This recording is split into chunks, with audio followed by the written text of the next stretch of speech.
Ketemu lagi saudara-saudaraku dengan saya Hairudin Lubis, praktisi meditasi yang akan berbagi pengalaman terkait dengan apa yang didapat dari meditasi. Tetap sehat, bahagia, dan harmonis kita semua. Kemarin saya sudah menjanjikan bahwasanya hari ini saya akan menyampaikan bagaimana pengetahuan yang didapat dari meditasi terkait dengan helix DNA. Judulnya kali ini adalah aktivasi DNA menuju 12 helix. Ilmu pengetahuan mengabarkan DNA itu memiliki helix ganda atau double helix. Jadi helixnya itu hanya 2. Benang cahayanya hanya 2. Ditengarai memang seperti cahaya. Saya melihatnya memang seperti cahaya. Halus sekali. Kecil sekali, kebayang berapa halus DNA, lebih halus lagi daripada DNA helix ini. Jadi helix itu pengetahuan menyatakan sebagai untuk daya hidup atau power. Spiritual mengabarkan bahwasanya helix ini adalah berfungsi sebagai transmitter dan receiver, penyampai dan penerima. Jadi fungsinya itu. Tapi sesungguhnya ini adalah merupakan adonan dasar setiap yang akan diciptakan. Setiap yang ada adonan dasarnya tergantung pada helixnya ini. Helix adalah benang cahaya dari DNA. Kita lihat helix yang mana yang bisa diaktifasi hingga 12 helix. Dan apa tujuan mengaktifasi DNA itu? Dengan banyaknya helix pada DNA, benang cahaya pada DNA, maka kita akan menjadi lebih cerdas, akan memiliki kecerdasan spiritual. Dan ketika kita mampu untuk mencapai 12 helix, wah kecerdasannya luar biasa. Saya dengar kecerdasan para suci, para nabi, para utusan-utusan Tuhan itu memiliki 12 helix ganda lagi. Jadi probabilitasnya 12, bukan 2 yang seperti ditengarai oleh ilmu pengetahuan. Dan sel yang mana yang bisa diaktifasi hingga 12 helix? Tentu inti sel yang merupakan awal mula jadi penciptaan fisik kita. Jadi kita harus melihat yang mana inti sel itu. Jadi ketika sel dibuahi, yang pertama dibentuk adalah kepala, bagian kepala untuk manusia ya. Bagian kepala, itu yang dibentuk duluan. Kemudian kelenjar otak. Nah, di sanalah ditransferkan data, perlahan-lahan ditransferkan data untuk kehidupan kita dalam menjalani takdir pada episode yang akan kita lalui. Ditransfer data itu di otak. Nah, berkembang. Nah, ditetapkanlah ada simpul saraf di bagian otak itu, yaitu 2 simpul saraf indera, pikiran dan akal. Nah, pikiran ada di sini nantinya di daerah depan otak itu. Nah, akal di belakang. Jadi dia sebetulnya terhubung, tapi letaknya berseberangan. Di sini satu, di sini satu. Sini akal, di sini pikiran. Nah, ada saudara-saudara kita yang lain dan pengetahuan yang terdahulu menyebutnya sebagai cakra. Saya menyebutnya sebagai simpul indera. Karena memang yang saya pahami, yang saya dapat, informasinya yang saya lihat adalah memang simpul indera. Nah, di otak itu sendiri nanti ada sebuah sistem yang mengatur mekanisme, baik gerak maupun persepsi, yang disebut dengan 12 fungsi saraf utama. Nah, di sana ada macam-macam. Tapi otak itu hanya berfungsi sebagai penyimpan data. Nah, kebetulan pikiran ada di bagian otak itu, simpul saraf utamanya. Demikian juga akal. Di situ dia. Di sini pikiran, di sini akal. Nah, berikutnya setelah kepala mulai terbentuk, inti sel ini yang tadinya pertama dibuahi turun ke bawah. Turun ke bawah sampai leher. Kira-kira begitu, di leher ada simpul saraf satu lagi, itu nafsu. Mulai ada power. Ada power. Kita tahu apa fungsi nafsu, yaitu sebagai power, penguat untuk kita bisa bertenaga dan seterusnya. Untuk kita bisa berkeinginan, bertenaga dan seterusnya. Jadi di sini ada simbol saraf nafsu. Terus turun ke bawah, maka membentuk organ-organ tubuh yang lain, ya jantung dan segala macam organ. Nah, di daerah sekitar jantung itu ada simbol saraf rasa. Rasa. Maka rasa itu kan berpintu-pintu. Ada rasa marah, rasa iri, rasa dengki, rasa segala macam rasa ada di sana. Nah, kita bisa menutup rasa itu. Misalnya kita lagi marah, kita sapu dada kita sebelah kiri. Hai rasa, tutup pintu amarah, tutup pintu amarah. Ganti dengan pintu yang menyenangkan. Pintu bahagia, pintu bahagia. Bisa begitu. Kalau kita memang selalu berkomunikasi dengan apa yang ada pada diri kita, potensi yang ada dalam kita, sesungguhnya semuanya bisa kita ajak komunikasi. Terus turun ke bawah, terus sampai ke bawah, terus sampai ke batas antara pusar dengan kemaluan. Di situ ada simbol saraf ego. Simbol saraf ego. Nah, terus sampai ke bawah, terus berbentuklah seluruhannya. Nah, inti sel yang utama tadi bersemayam di tulang ekor. Nah, di tulang ekor itulah inti sel yang itulah yang kita sebut dengan kata orang macam-macam lah. Saya sebut inti sel. Dan di sana adonan apa yang akan yang menjadi apa di sana, adonan utamanya. Tinggal masalah bagaimana resepnya, akan menjadi apa, bagaimana resepnya. Nah, di dalam inti sel itulah yang ditengarai oleh ilmu pengetahuan. Di sana ada DNA, ada RNA, ada helix dan segala macam yang merupakan gate-gate yang bisa buka tutup. Itu sebetulnya pintu-pintu untuk mengadon, mencampur. Dicampurlah resep adonan yang bahan dasarnya ini dengan ini jadi manusia. Dicampur ini jadi hewan. Dicampur terus-terusnya. Nah, sel yang berkembang akibat dari perpecahan sel tadi, tumbuh kembang sel, 1 menjadi 2, menjadi 4, dan seterusnya itu hanya memiliki daya untuk hidup. Dia tidak punya norma. Dia tidak punya norma. Yang punya norma nantinya adalah kesadaran itu yang akan punya norma. Siapa kesadaran itu? Yang ada dalam inti sel itu. Nah, inti sel itu ada jiwa. Ada jiwa di situ. Ada juga keilahian di situ. Lebih halus lagi ada keilahian di sana. Dan semakin kita ke dalam secara fisik semakin kecil, tapi sebetulnya secara spirit semakin luas. Kebayang kita akan ketemu alam semesta raya di inti sel yang sekecil yang kita bayangkan itu. Kebayang sel kita ini, jumlah sel kita ini, setiap kilogram berat badan kita itu kira-kira ada 1 juta sel ya. 1 juta sel, jadi kalau berat kita 60 kg, ada 60 juta sel yang merangkai menjadi serangkaian yang menjadi jaringan sel, jaringan organ, kemudian akan membentuk jaringan tubuh. Nah, inti sel tadi itulah yang berisikan yang disebut sebagai ada helix di sana. Helix itu benang cahaya yang ditengarai hanya memiliki 2 pada DNA manusia. 2. Dan berisi 4 unsur, kata HTGC.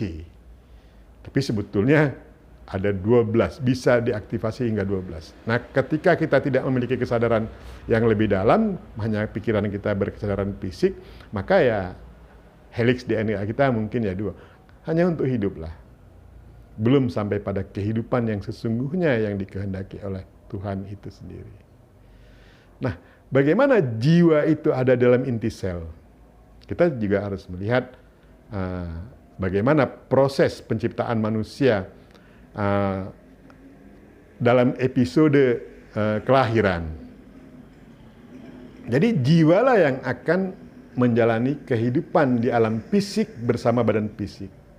Jadi karena dia akan menjalani kehidupan di alam fisik, maka jiwa itu dititipkan dalam sel utama yang kemudian bisa dibuahi di dalam itu.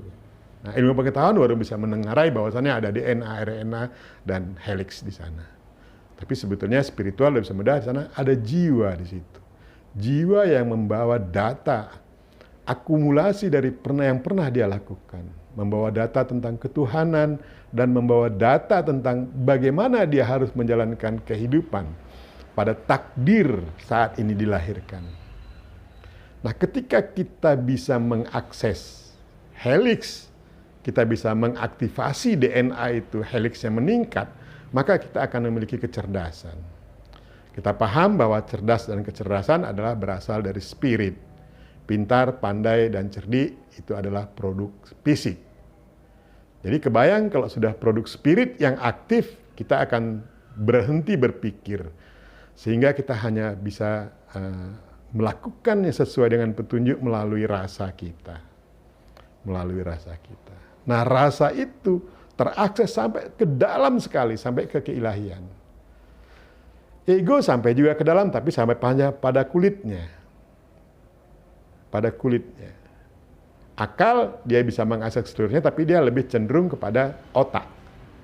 Akal, dia mengakses data pada otak. Nah, ketika data yang ada dalam jiwa kita bisa terakses dan akibat dari aktivasi DNA tadi, maka rasa membawa data itu sesuai dengan kebutuhan apa yang akan kita lakukan dan ucapkan terkait dengan tugas kita atau profesi kita. Sampaikannya kepada pikiran dan akal, kemudian disimpan dalam otak itu. Jadi orang katanya, orang-orang pintar itu kelenjar otaknya lebih besar katanya gitu. Saya dengar-dengar begitu. Tapi sebetulnya karena data ini saya tidak tahu apakah itu berpengaruh kepada fisiknya atau tidak. Tapi sebetulnya data ini adalah energi yang tersimpan di dalam otak. Pengetahuan mengatakan otak kiri, otak kanan, segala macam. Tapi data yang selalu diakses itu akan terletak pada kulit luar otak kita, di depan dia. Sehingga kita gampang mengingat. Jadi ada juga pandangan-pandangan bahwasanya di otak kita itu ada untuk mengingat, untuk berpikir, untuk berakal dan sebagainya. Tapi saya melihatnya ada dua simpul saraf yang ada di otak itu, yaitu simpul saraf pikiran dan simpul saraf akal. Terus bagaimana cara mengaktifasi DNA itu? Ini masalahnya. Cara mengaktifasi DNA, kalau kita mulai dari bayi bisa juga. Jadi kita yang memiliki anak-anak, sebaiknya bayi kita itu selalu kita usap punggungnya. Karena hubungan seluruh indera itu dia utamanya melalui tulang ekor. Energinya itu melalui tulang ekor dan juga saraf-sarafnya melalui sana. Dari tulang ekor sampai ke ubun-ubun. Jadi pada tulang punggung itu. Oleh sebab itu, kalau kita masih punya anak bayi atau punya cucu, selalulah usap punggungnya. Doakan dia agar menjadi anak yang betul-betul on the track, anak betul-betul menyenangkan.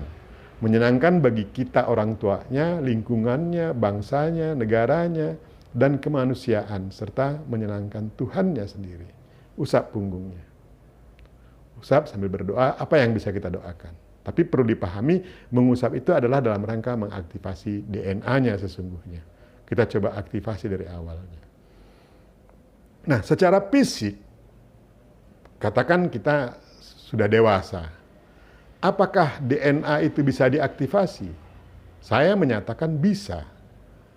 Cuman sebesar apa bisanya, sungguh sangat tergantung kondisi manusianya. Sangat tergantung kondisi manusianya dan fungsi dan tugasnya yang ditetapkan oleh Tuhan. Tapi prinsipnya bisa diaktifasi dengan itu. Caranya adalah dengan mengkolaborasi energi. Saya biasanya, tapi saya tidak banyak orang yang keluarga saya, orang-orang terdekat saya, itu pun tidak banyak orang lah yang pernah saya aktifasi. Dan rata-rata mereka memang lebih baik kehidupannya. Bukan masalah kepemilikan harta benda, tapi ada akhlaknya lebih baik. Jadi orang yang menyenangkan. Jadi orang yang membanggakan orang-orang tuanya. Jadi caranya, kalau yang saya lakukan adalah saya minta izin kepada orang yang akan diaktifasi, kemudian saya pijit dengan lembut punggungnya. Biasanya saya ngerasa itu, Biasanya ada punggung yang agak bengkok, yang ada begini-gini, sarafnya apa, saya tahu itu tulang ekor itu, di tulang punggungnya itu saya peraba secara perlahan, ya paling 5 menit. Nah, minta izin sama-sama kita berdoa, dia akan berubah. Kecerdasannya akan berubah, kualitas kesehatannya akan berubah. Pada waktu-waktu tertentu, banyak orang yang sembuh penyakitnya yang sudah menahun dengan hanya memijit punggungnya. Tapi saya tidak tahu, apakah karena pijitan itu karena memang sudah sampai bahwa orang itu harus sembuh. Kebetulan melalui model itu. Nah, kalau ada pertanyaan saudara-saudaraku, apakah saya bisa mengaktifasi DNA itu dengan berkolaborasi energi? Bisa saya lakukan, tapi tidak ada jaminan bahwa DNA-nya akan teraktivasi maksimal. Tapi perubahan ada. Biasanya sekali pegang sudah ada perubahan. Terus biasanya kan ketika kita menggunakan jasa orang lain gitu kan, kita bertanya berapa fee-nya? No mahar, tidak ada mahar. Saudara-saudaraku yang ingin mencoba, boleh ketemu saya tinggal di Depok. Saudara-saudaraku yang dekat di sini boleh, no mahar, tidak ada mahar, sama-sama kita saling membantu. Dan moga-moga saudara-saudaraku yang mendapat berkah untuk diaktifasikan DNA-nya, kita akan bertemu. Jadi fungsi aktivasi DNA itu adalah meningkatkan kualitas kecerdasan. Kita tahu apa itu kecerdasan. Rasa, ketika dia merasakan dan terus dia mencari data tentang apa yang dirasakan, itu cerdas namanya. Kecerdasan ketika rasa mengevaluasi apa yang menjadi diskusi pikiran dengan akal tentunya, dengan nafsu dan ego, maka dievaluasi oleh rasa, dirumuskan kemudian, itulah kecerdasan. Nah, kebayang ketika kita memiliki kecerdasan yang lebih dalam, kita sepertinya enak-enak aja. Tinggal masalahnya kemana arah minat kita, atau katakanlah takdir kita diarahkan. Misalnya dia jadi ilmuwan, dia akan lebih cerdas. Dia menjadi pengusaha, dia akan lebih cerdas. Dia menjadi macam-macam. Jadi kecerdasan itu adalah milik spirit. Tentu apapun yang akan dia lakukan akan membawa norma yang lebih tinggi. Jadi ketika saudara-saudaraku ingin mencoba, boleh kita ketemu, tidak ada mahar, saya akan membantu saudara-saudaraku, sambil kita membuktikan apakah yang saya ucapkan ini benar, apa hanya ngomong kosong, apakah berpromosi mencari, kita sama-sama kita buktikan, ketemu dengan saya, atau kita ketemu di mana, 5 menit kita aktifasi bersama-sama, insya Allah akan ada perubahan pada helix DNA kita.